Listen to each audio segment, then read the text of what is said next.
Hi అండి. Welcome back to Mainas recipes.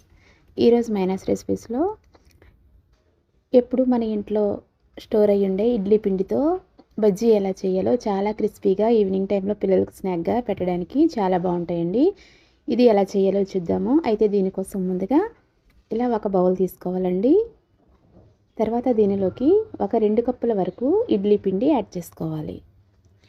ఎప్పుడు మనకి ఇంట్లో ఇడ్లీ పిండి ఉంటుంది కదండి.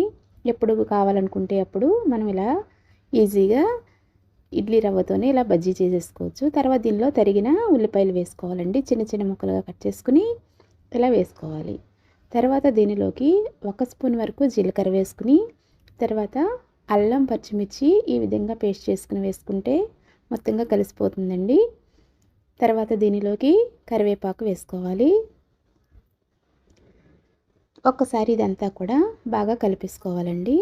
ఇవన్నీ కూడా ఆనియన్స్ని చేత్తో బాగా మెదుపుతూ కలుపుకుంటే ఆనియన్స్లో ఉండే వాటర్ కూడా మనకు దిగుతుంది కాబట్టి ఇందులో ఇంకా మనం వాటర్ అది ఏమీ యాడ్ చేయనక్కర్లేదండి. ఈ పిండిలో ఉండే వాటర్ ఆనియన్స్లో ఉండే వాటర్తోనే సరిపోతుంది. దీనిలో కొద్దిగా మీ దగ్గర పుదీనా ఉంటే పుదీనా వేసుకోండి, ఫ్లేవర్ బాగుంటుంది. అలాగే కొంచెం కొత్తిమీర కూడా ఇలా చిన్న చిన్నగా కట్ చేసుకుని వేసేసుకోండి. ఇప్పుడు దీనిలోకి 2 స్పూన్ల మైదా పిండి వేసుకున్న తర్వాత రుచికి సరిపడా సాల్ట్ కూడా వేసుకుని ఈ పిండి అంతా కూడా బాగా కలుపుకోవాలి. మనకి అప్పటికప్పుడు చాలా ఈజీగా ఇన్స్టెంట్గా క్రంచీగా చాలా బాగా ఈవినింగ్ టైంలో తినడానికి రెడీ అయిపోతాయండి. అప్పటికప్పుడు హడావిడి పడకుండా మనం ఈజీగా చేసి పెట్టేయచ్చు పిల్లలకి.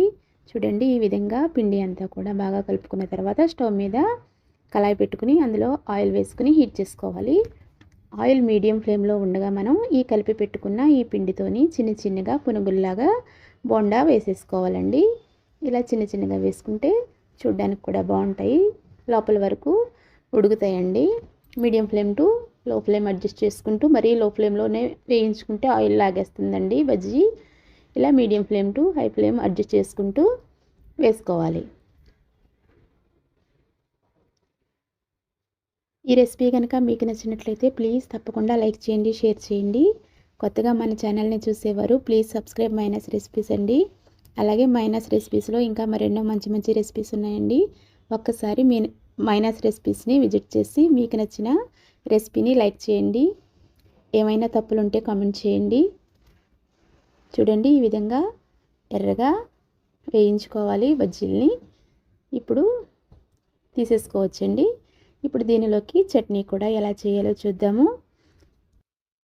చట్నీ కోసం ఇలా ఒక మిక్సీ జార్ తీసుకుని ఇందులో 1 కప్పు పుట్నాల పప్పు వేసుకోవాలండి. వేపిన శనగపప్పు వేసుకుని దీనిలో రుచికి సరిపడా పచ్చిమిర్చి కానీ ఎండుమిర్చి కానీ వేసుకోవాలి.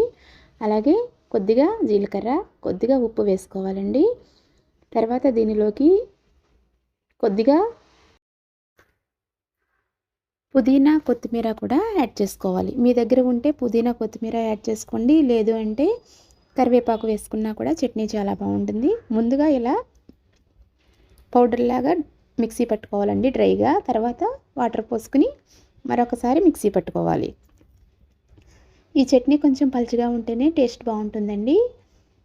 తర్వాత దీనిలోకి పోపు పెట్టుకుంటే చాలా టేస్టీగా మనకి ఈ బజ్జీల్లోకి చట్నీ కూడా రెడీ అయిపోయింది. రెసిపీ అయితే చాలా బాగా వచ్చిందండి.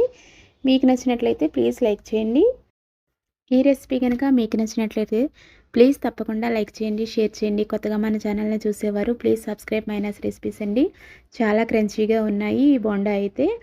ఒకసారి మీకు ట్రై చేసి మీకు ఎలా వచ్చిందో కామెంట్ చేయండి. Thanks for watching friends.